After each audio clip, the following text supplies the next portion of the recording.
السلام علیکم مینوالو امید لرم چې تاسو به ټول روغ جوړ کوئ. عزتمنو، هره ورځ دغه شانتې بېحیایي کارونه کېږي چې د 14 اګست په شپه باندې یوه جینۍ د خپل د ګاونډي خلک سره چکر ته تللې وه.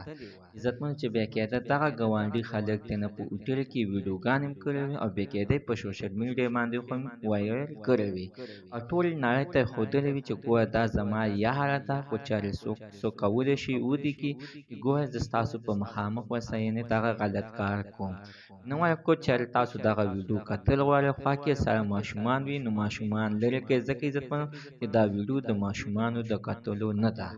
راځئ موږ سره اوسئ. موږ سره د دې ویډیو نه مخکې اول زه تاسو ته دا یادګینه وکړم، تاسو که چېرې زموږ په دې سوپر کلیک چینل کې نوي وئ، چینل هم نه وي سبسکرایب کړی، مهرباني وکړئ تاسو زموږ د سوپر کلیک چینل د سره سبسکرایب کړئ، خوا کې سره د ټلۍ نشان ووهئ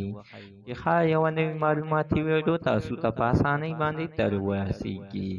عزتمنو، د 14 اګست په شپه باندې دغه شانته ډېر ناروا کارونه شوي چې هر یو کس غوښتل چې زه ځان سره خپله یاره بوځم او هوټل کې ولکه مې ونیسم او ښه خوراک پرې وکړم،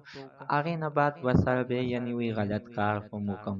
مینوالو، چې څنګه عزتمنو دغه خلک چې وینئ نو په سوشل میډیا باندې ویډیو خو هم وایرل شوې وه او بېقاعده سره یې هم یې ویلو چې مور او پلار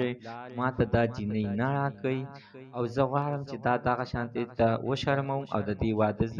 زما د دې جینۍ سره واده وشي. نو مینوالو، ټولې نړۍ ته ښودلې ده، خو چېرې چې د دې ویډیو نه بعد د دغه خلک مرم شي او دغه د جینۍ ورونه دغه خپله خور هم قتل کړي او دغه خلک هم قتل کړي، ځکه عزتمنو چې په پښتنو کې هېڅکله داسې غلط کار نشي کېدلی او نه به وشي. الله تعالی دې نو مسلمان د داسې حادثې نه وساتي. مینوالو، که چېرې تاسو دغه ویډیو کتل غواړئ، لاندې په کمنټ کې موږ سره خپل د وټساپ نمبر شریک کړئ، موږ به تاسو سره دغه ویډیو شریکه کړو. تاسو به په خپله باندې وګورئ، توبې به وباسئ چې دا څه حال شروع دی. زموږ ته عزتمنو تر نن ورځې معلومات د دې ځای پورې د نوي معلوماتو په اړه د سره زموږ د سوپر کلیک چینل د سره سبسکرایب کړئ، خوا کې ورسره د ټلۍ نشان ووهئ